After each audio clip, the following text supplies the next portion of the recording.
തിരുവനന്തപുരത്ത് നിന്ന് വാർത്തകളുമായി ആദിൽ പാലോട് ചേരുന്നുണ്ട്. Adil, good morning. Very good morning Roshni. Very good morning Venky. Yes, railway station അല്ലേ?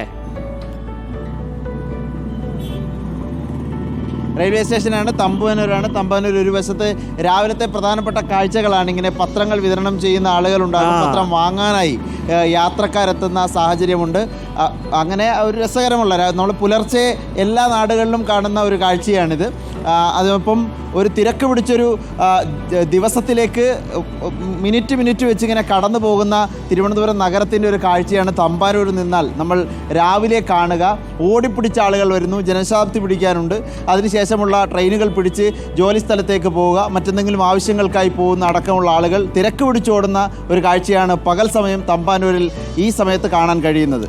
ശരി, എന്തായാലും എല്ലാവരും അവരുടെ ഓട്ടം തുടരട്ടെ. തുടങ്ങിക്കഴിഞ്ഞു എല്ലാവരും.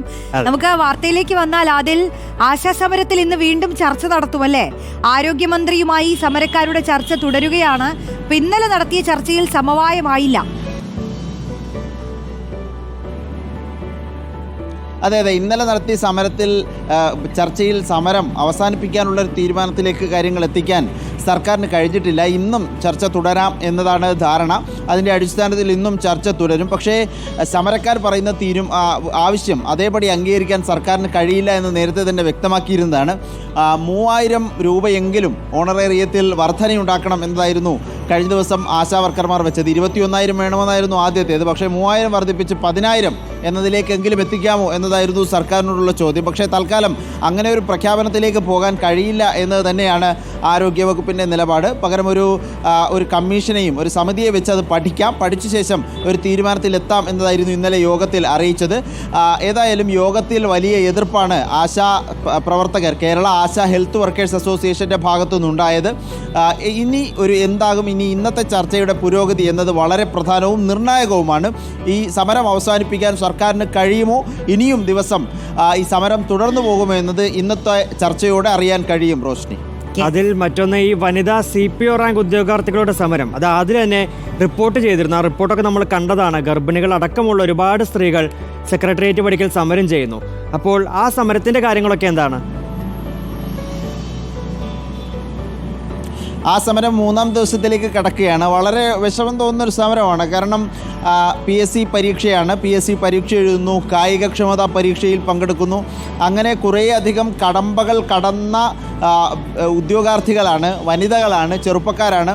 അവരങ്ങനെ സെക്രട്ടേറിയറ്റ് മുന്നിൽ രാപകലെന്നില്ലാതെ സമരം ചെയ്യുന്ന കാഴ്ചയാണ് കഴിഞ്ഞ ദിവസങ്ങളിലായി 3 ദിവസമായി ഇവിടെ കാണുന്നത്.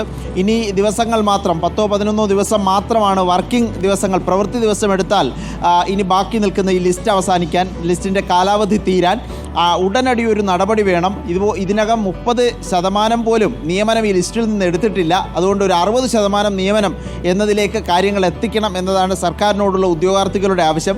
സർക്കാർ ആവശ്യം അംഗീകരിക്കുമോ ഇല്ലേ എന്നുള്ള കാര്യത്തിൽ ഇപ്പോഴും അനിശ്ചിതത്വമുണ്ട്. ഒരു സാധ്യതയും നമ്മളെ സംബന്ധിച്ചിടത്തോളം കാണുന്നില്ല. പക്ഷേ ഉദ്യോഗാർത്ഥികൾക്ക് പ്രതീക്ഷയുണ്ട്. അതുകൊണ്ട് തന്നെ അവിടെ സമരം തുടരുകയാണ്. രാപകൽ സമരമാണ്, നിരാഹാര സമരവും ഇതിനൊപ്പം ചില ഉദ്യോഗാർത്ഥികൾ നടത്തിവരികയാണ്. ഓക്കെ, അപ്പോൾ അതാണ് ആ സമരത്തിന്റെ വിവരങ്ങൾ. നമുക്ക് കാലാവസ്ഥയിലേക്ക് വരാം. അതിൽ സംസ്ഥാനത്ത് ഒറ്റപ്പെട്ട ശക്തമായ മഴയ്ക്ക് സാധ്യത അല്ലേ? 5 ജില്ലകളിൽ യെല്ലോ അലേർട്ട് ഉണ്ട്. അൾട്രാ വയലറ്റ് സൂചികയിൽ 6 ജില്ലകളിൽ ഓറഞ്ച് ലെവൽ കിടക്കുന്നുണ്ട് അല്ലേ?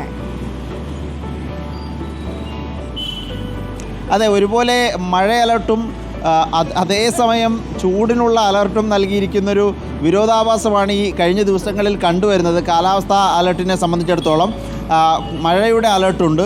അത് വ്യാപകമായൊരു പരക്കെ മഴയല്ല, ഒറ്റപ്പെട്ട ഇടങ്ങളിൽ അതിശക്തമായ മഴയാണ് പ്രവചിക്കപ്പെട്ടിരിക്കുന്നത്. അങ്ങനെ വരുമ്പോൾ ചിലയിടങ്ങളിൽ വളരെ കുറച്ച് നേരം കൊണ്ട് കൂടുതൽ മഴ ലഭിക്കുന്ന സാഹചര്യമാണ്. ഉച്ചയ്ക്ക് ശേഷമാകും മഴ. മലയോര മേഖലയിൽ മഴ കൂടാനുള്ള സാധ്യത കാണുന്നുണ്ട്. ഇനി മഴയ്ക്കൊപ്പം ഇടിമിന്നലിന് സാധ്യതയുണ്ട്, ശക്തമായ കാറ്റിന് സാധ്യതയുണ്ട്. അത് പൊതുജനങ്ങളുടെ ഒരു ശ്രദ്ധ ഇക്കാര്യത്തിൽ വേണം എന്നുള്ളതാണ്, ഒരു ജാഗ്രത വേണം എന്നുള്ളതാണ് സംസ്ഥാന ദുരന്ത നിവാരണ അതോറിറ്റി അടക്കമുള്ള സംവിധാനങ്ങൾ നൽകുന്ന മുന്നറിയിപ്പ്. ഇതിനൊപ്പം തന്നെ 6 ജില്ലകൾ അൾട്രാ വയലറ്റ് സൂചികയിൽ ഓറഞ്ച് ലെവലിലാണ്. അതുകൊണ്ട് ആ നിലയിലുള്ള ഒരു ജാഗ്രതയും ആളുകളെ സംബന്ധിച്ചിടത്തോളം വേണം പൊതുവിൽ എന്നതാണ് നിലവിൽ വന്നിരിക്കുന്ന അലർട്ട്. റോഷൻ.